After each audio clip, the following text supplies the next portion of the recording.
اچھا، اس کی اگر ذمہ داری ہم عائد کریں ان کی جو تحریک انصاف سے جو غلطیاں ہوئی ہیں ابھی اس پروٹیسٹ کے دوران، تو آپ کیا سمجھتے ہیں اس کے اندر مین جو رول ہے وہ عمران خان صاحب کا ہے، بشرا بی بی کا ہے، یا پھر علی امین گنڈا پور صاحب اس کے رسپانسبل ہیں، اگر ہم انڈیویجول کسی ایک کو ذمہ دار ٹھہرائیں تو؟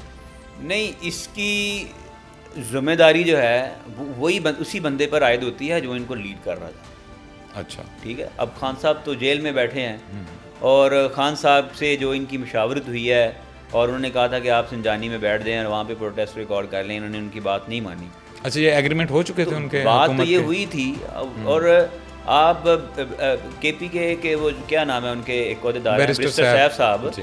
تحریک انصاف کے اہم رہنما ہیں. اب اس کا بیان دیکھ لینا، اس میں انہوں نے کہا کہ خان صاحب راضی ہو گئے تھے لیکن یہ قیادت جو پی ٹی آئی کی جو لیڈ کر رہی تھی ان کو وہ نہیں مانی، تو پھر اس کا نقصان بھی ان کو اٹھانا پڑا.